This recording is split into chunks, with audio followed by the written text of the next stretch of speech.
terug, tyd vir heuning en granaat. Ek is Ina van Vieren van Pure Pomegranate Ministry en jy is ingeskakel op Live FM 100.6 in die Kosh area, 98.1 in die Potchefstroom area en jy het die voorreg om te kan inskakel op livefm.co.za as jy dan nou nie in die Potchefstroom of Kosh area woon nie. Wat 'n voorreg, né, dat ons kan op die liggolwe vrylik die woord kan verkondig. Julle ouens, ek dink ons is baie keer so gemaklik daarmee dat ons nie besef dat dit eintlik in 'n oogwink van ons kan weggevat word nie. Ek dink nie ons leef genoeg in dankbaarheid vir dit wat Abba kom doen vir ons nie. Die vryheid wat hy vir ons kom gee. Mag ons in hierdie feesseisoen werklik waar saam met hom in die woord dieper en nader kom. Dankie Abba, dat hy ons lei en dat hy ons bring by 'n plek van totale oorgawe. Sodat ons lewens waarlike offer van lof vir U sal wees. Sodat ons lewens waarlik sal wys wie ons koning is. En as ons vandag voor hierdie altaar kom staan, help ons om te onthou en te weet dat die voltooide werk van dit wat Jesus Christus, Yeshua, kom doen het, ek niks by kan byvoeg en niks van dit kan wegneem nie. Ek loof U daarvoor. Amen. Welkom terug. Ek is Ina van Vieren van Pure Pomegranate en jy is ingeskakel op heuning en granaat hier op Live FM 100.6 in die Kosh area, 98.1 in die Potchefstroom area en dis heerlik om saam met julle te kuier. Ons is besig met 'n reeks oor die tabernakel en veral hoe Yeshua dan die openbaring is van die tabernakel. Hoe Jesus veral in die boek Johannes geopenbaar word as die vervulling van die tabernakel. So ons kyk vandag na die voorhangsel. Die van julle wat nou van die begin van die reeks af geluister het, sou weet dat ek begin het met die allerheiligste. Want vir ons is dit die eindpunt, maar in God se oë is dit die beginpunt. As ons nou Exodus 40 gaan lees, dan begin hy by die allerheiligste. Hy begin by die ark, by die genadetroon van God. En dan sê hy, as hierdie genadetroon neergesit is, dan moet jy die voorhangsel ophang. En die voorhangsel het die allerheiligste geskei van die heiligste. En hierdie voorhangsel was geweef en daar was gerubs daarop geborduur, net soos met die deur en met die ingang. En as jy nou die reeks geluister het, sou jy gehoor het, ek het gesê, by die ingang het ons gesê, die Israeliete het dit geken as die weg. By die deur het hulle dit geken as die waarheid. En die voorhangsel het bekend gestaan as die lewe. Ons het verlede week gekyk na die wierookaltaar. En ons het gepraat van Yeshua wat sy lewe gegee het, en ek en jy wat ons lewens nou vir hom moet gee. Maar so, terwyl ek dit bedink, besef ek, hy het eintlik 2 keer sy lewe gegee. Een keer aan die kruis, dit weet ons almal, het hy sy lewe gegee, sodat ek en jy vrygekoop kan wees, versoen kan word met ons Vader. Maar hy het eintlik al sy lewe kom gee, in die eerste plek toe hy as babietjie gekom het, om in die mens, die gestalte van 'n mens te kom lewe. Maar toe hy na sy doop as Messias begin bedien het, het hy gekom met een doel voor oë, en dis om die mensdom te dien. Hy het sy lewe kom gee, om sy disippels te leer, om te dien. Hy het sy lewe op soveel terreine gegee. By die bronsaltaar sien ons hoe hy sy lewe gegee het aan die kruis en hy het die volmaakte offer geword. Maar by die wierookaltaar sien ons hoe sy hele lewe een volmaakte wierookoffer was. Elke ding wat hy gedoen het was 'n offer gewees. So as ons hier voor die voorhangsel kom staan, dan begin ons ook 'n ander prentjie verstaan. Jy sien, hy het sy lewe gegee, sodat ek en jy nie meer deur 'n voorhangsel gekeer word om in die teenwoordigheid van die Allerheiligste God te kom nie. Maar hy het daardie voorhangsel, ek wil amper sê uit die pad uit kom vee, maar dis nou nie heeltemal waar nie, want die voorhangsel het van bo tot onder oopgeskeer. En dit was blykbaar 'n verskriklike, 'n geweldige, swaar kleed, as ek dit so kan sê. In die tabernakel was dit plus minus 4,6 meter hoog. Dis baie hoog, ouens. Terwyl die tempel se voorhangsel omtrent 25 meter hoog was. Ek weet nie of hierdie die regte maat is nie, maar dis die naaste wat ek nou daaraan kon kry, hoe die mense dit nou verwerk, na ons moderne mates toe. En volgens oorlewering was dit omtrent 'n handbreedte dik geweef. En 2 ossespanne was nodig om dit eintlik te skeer. Maar God self skeer dit van bo tot onder, sodat ek en jy met vrymoedigheid in die tempel kan ingaan. Hebreërs 10 vers 19 sê, daarom het ek en jy nou vrymoedigheid, en ek sê dis die heel beste nuus in die hele Bybel. Ja, die kruisiging was daar, maar ons is nou, ons toegang tot die teenwoordigheid van Vader. En die oomblik toe die voorhangsel skeer, toe word die allerheiligste en die heilige gedeelte eintlik een. En dan staan daar iewers op 'n plek dat die wierookaltaar was nou deel van die allerheiligste. Daar waar Yeshua sy lewe kom gee het, daar waar ek en jy ons lewens kom gee het. Want jy sien, Matteus 5 vers 8, sê hy vir ons, salig is die wat rein van hart is, want hulle sal God sien. Die tuin van Eden is bewaak deur gerubs. Niemand mag daar in dit meer nie. En so waak die gerubs in die allerheiligste, ook oor sy heiligheid. Maar ek en jy het nou deur sy offer deel aan dit, dat ons sy heerlikheid kan aanskou as ons hierdie pad van heiligmaking stap. Want salig is die wat rein van hart is. Jy sien, ons harte is nie van self rein nie. Ek en jy moet kies om hierdie pad van heiligmaking te stap. Die ingang was vir die hele volk. Die deur was vir die priesters en die voorhangsel was vir die priester alleen. Die hoëpriester alleen. En nou is Jesus ons hoëpriester wat daar voor die altaar staan en hy dien sy Vader deur vir ons in te tree.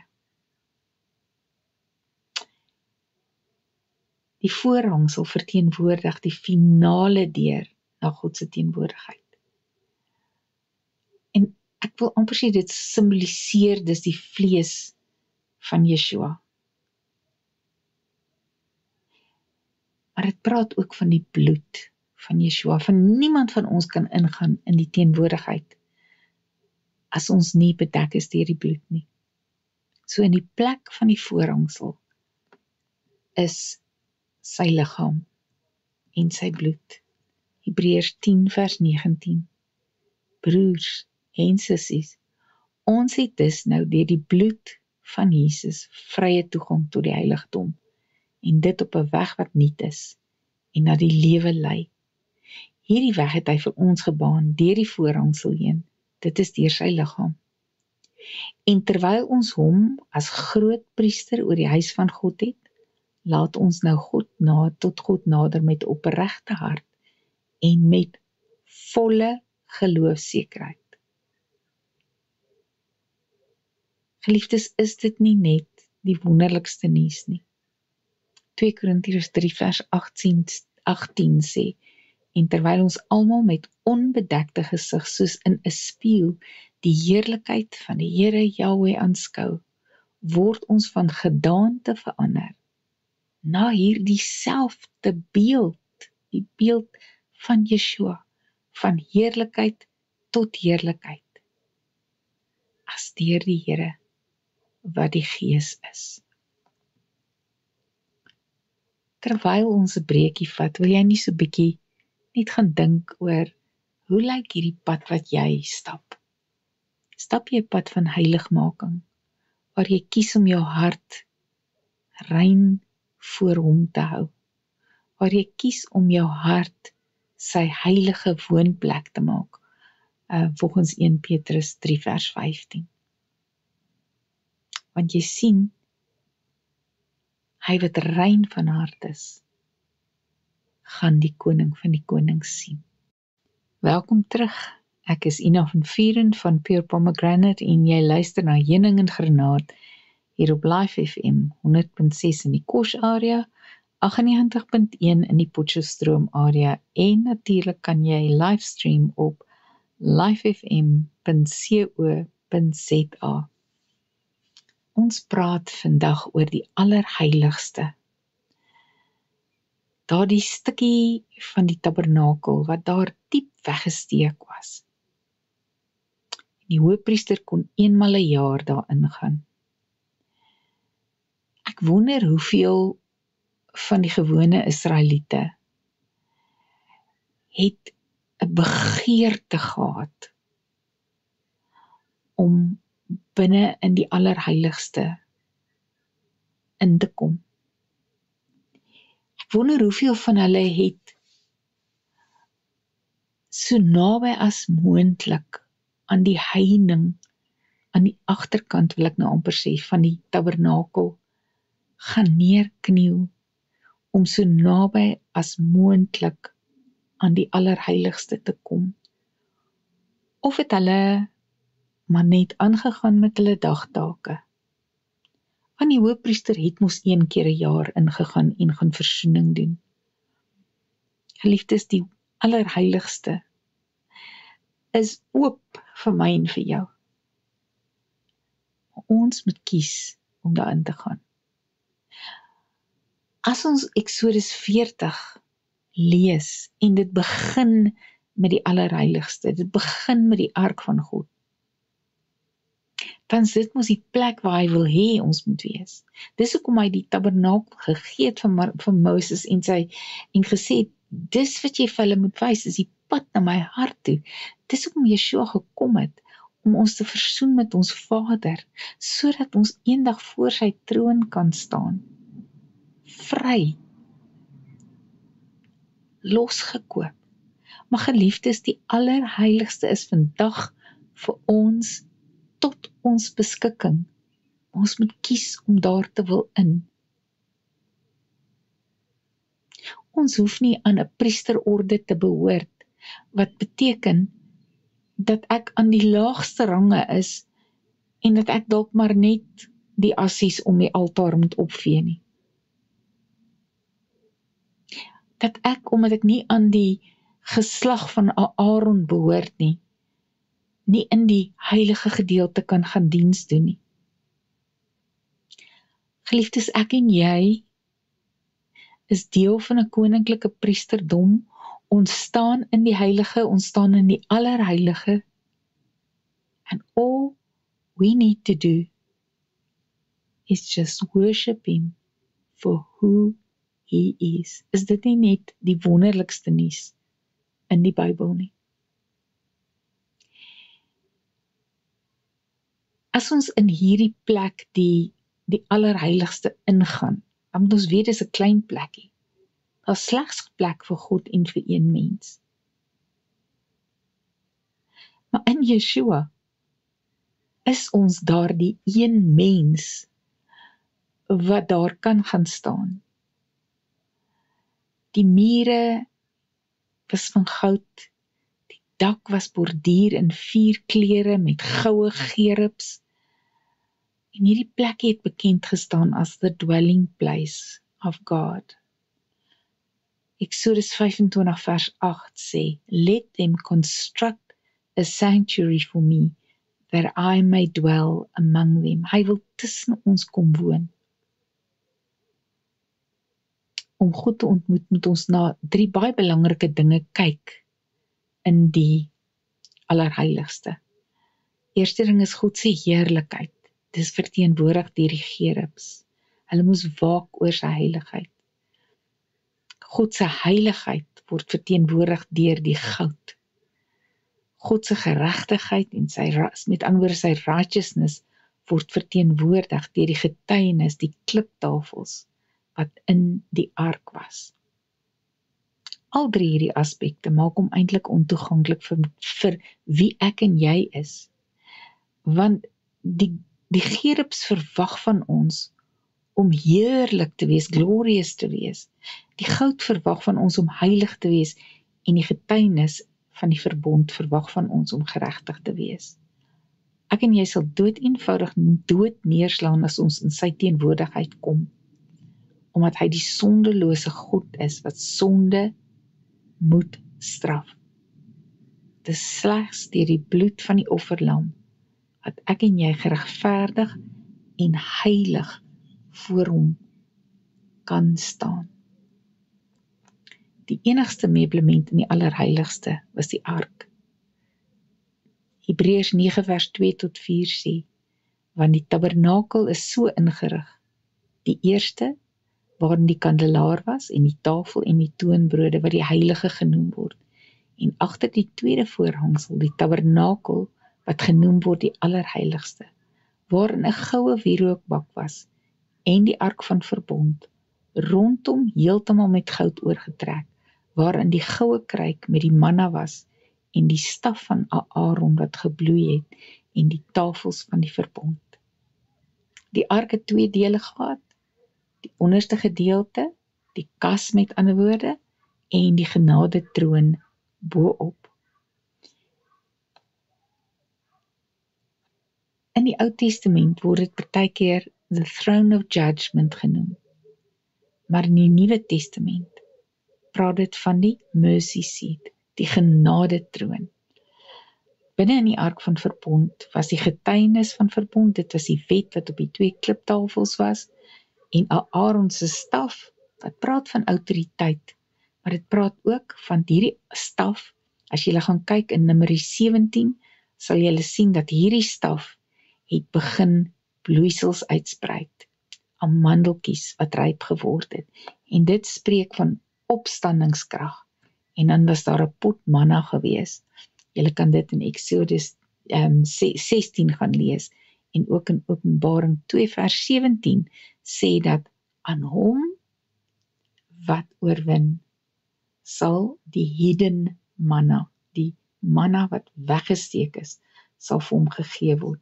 Net soos wat die staf, Aaron se staf, vir ons wys op die scepter wat die oorwinnaar sal kry. En dan natuurlik die genadetroon, waar ek en jy kan gaan staan in die wete dat ons bedek is met die bloed van die lam. Hy het ons verlede uitgewis, ons hede is veilig, en ons toekoms is ook veilig. Johannes 1 vers 14, die woord het mens geword en onder ons kom woon, kom tabernakel.